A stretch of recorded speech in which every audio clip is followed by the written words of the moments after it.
Yes friends, I hope you are doing well. Today, I have Redfish, a brilliant chess guy, or you can say it an engine, who is the boss in the Czech Classical Chess Championship. I played a game with him where I brilliantly sacrificed my knight in the opening and played an epic Vienna Gambit. So, stay tuned until the end of the video, and let's get started without wasting any time. I started the game with e4, and at this point, we have e5 and bishop going to c4, deploying the bishop's opening, which is marvelous.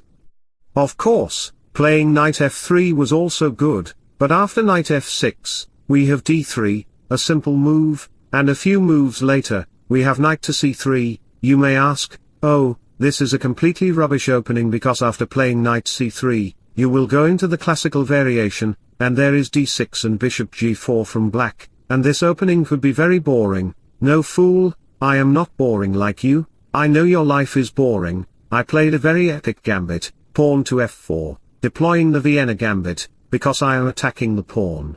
And my knight can easily go to the g5 square to attack the pawn. Later on, I will castle to gain access to the f-file, which is my plan, and it is also a common idea in the Vienna Gambit. After exchanges occurred on the f4 square, as you can see, Redfish accepted my gambit, and after queen d2, I did not want to play a long castle. I preferred to play a short castle while biting my chewing gum, and that's what I wanted in the game. We had bishop to e6 in the game to exchange the light square bishops. But I didn't want to exchange them because the light square bishop is crucial for me to keep in the game. Playing a long castle might have been a choice for Redfish. I don't know exactly what is going on in Redfish's mind. He could castle long or short, but I was very determined to play a short side castle. Suddenly, we have h6 to prevent any knight entry to the g5 square. Therefore, I played bishop a4, and he played a6 to reinforce his defenses, likely concerned about his position. He knows I have Stockfish 17 version, and if I find any vulnerability, I can completely crush his game. Just like a kitchen stove or mixer crushes potatoes or nuts. At this point, after b5, I played a very crucial move. Can you guess what I played exactly?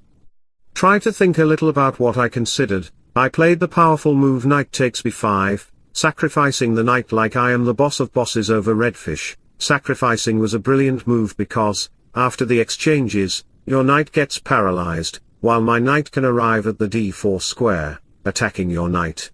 Your dumb bishop cannot protect the knight because he is dumb. He didn't even complete his high school diploma, such an illiterate bishop. And playing any kind of rook moves doesn't matter to me because I can play a4, not a5, as my arrow mark just slipped. Alright, a few moves later, we have c4 and rook b8 attacking the bishop. d4 follows in the game with the idea of playing d5 to attack two pieces.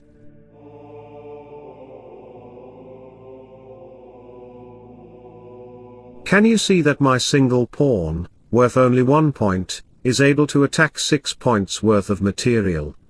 That's why Redfish is turning red in this position. I don't know why he's red or why he copied my name Fish, but he's a funny guy. So, I captured the bishop with the idea of playing knight to a7 to further press his defenses. Therefore, I first played d5, attacking the bishop, and as the bishop moved, we had a4. You can see how I made my pawn structure very strong and connected. At this point, many players might think of considering knight takes e4, thinking the pawn lacks protection. But doing so would be a very bad choice. If you capture the pawn, I would simply consider queen to d4, attacking your two vulnerable knights. Even if you dare to play knight c5 to protect your vulnerable knights, I wouldn't consider b4, I would play a different source. You would have to move your rook. You have no other choice. You can see how I am influencing you to decide what you should or shouldn't play. That's how my chess game works. I know what I will consider after 20 to 25 moves, and I even know what my opponent might consider. I analyze every single move on the chessboard and predict what my opponent is thinking. That's why I am unique and titled the God of Chess. Of course, bishop takes knight is a very bad choice because after rook takes f3, rook to e1 will come to harass the black king. The king will face misery and lose his reputation. Many players might think of moving the king to a safer square. If you do that, like playing king d8, I would consider knight d4 with the idea of knight c6 to put pressure on your two pieces. Now, My knight is the brother of the pawn who attacked the 6 points of material earlier. Knight c6 follows in the game, attacking the bishop, and after queen takes knight, queen takes f8 will follow, and I will simply win the rook. Therefore, if you dare to consider knight takes c6, your miseries will be limitless. After I capture the knight, attacking your queen, and as your queen retreats, your g5 bishop will be under attack. Therefore, your g6 bishop will be unprotected, allowing me to capture it and eventually capture your rook as well. The position will be over for you. So, let me share an inspirational quote in sudden with you.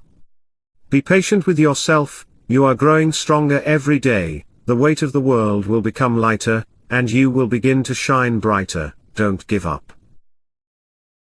Alright, going back to the position, we can see that capturing the pawn on the e4 square would have been a very bad choice. That's why after castling, we had queen to c2, gaining access to the diagonal. As the rook moved, we had bishop e3, and a few moves later, rook to c1, gaining access to the file. Later, we had bishop g6 and a5. You can see how my two connected pawns are advancing towards victory, gaining control of another territory.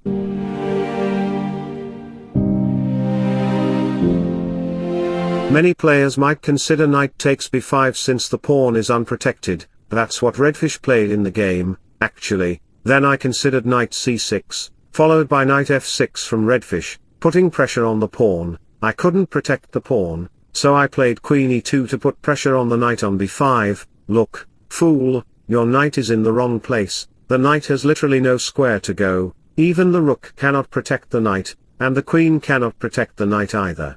The knight is just vulnerable. Alright, even knight a7 is not possible. Therefore, he just captured the pawn on the e4 square. Can I capture the knight on the b5 square?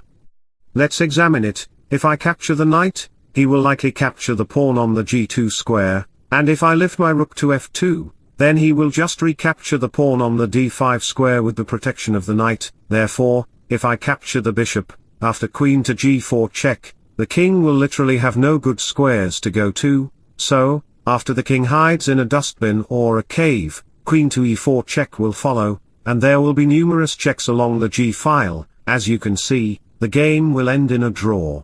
But I don't want to draw this game because Redfish is like a pack of shoes I ordered from an online retailer, and I cannot draw with him. He became very angry after hearing my comment and played a very nasty looking move. Can you guess what Redfish played in this position? Redfish became nasty and played knight to a4. What a brilliant move, right? Of course, it is not a brilliant move, but it's one that no human would usually find. The idea behind the sacrifice is that he wants to develop my pawns, and my attacks will be reduced. Therefore, the bishop will move back, rook to e8 can come, and everything will go smoothly. So, after knight a3, I didn't capture the knight immediately. Instead, I played h3 and captured the knight later. I also had queen to b5 to defend the knight. We had queen exchanges on the board, and as you can see, we had rook takes a5. A few moves later, as the game progressed, bishop d4 arrived, attacking the knight through the rooks on this file. After the rook moved, I captured the pawn. A few moves later, you can see we were just maneuvering some pieces. Eventually, we had bishop d4 followed by h5 and rook to f1. Here, I illustrated my valor by capturing the bishop with my rook. The point is that after the capture, I recaptured the pawn on the g7 square, making your pawn vulnerable. I created two passed pawns, as you can see in the game. A few moves later, there were some dances with the pieces on the board, with rook f2 followed by g4. A few moves later, we had bishop e3 and g6 on the board, and the game continued. Going back one move, when I considered rook to g5, you might ask if playing c4 could be an option. If you do so, I would consider h6. After rook c8, my king would move down to the e1 square.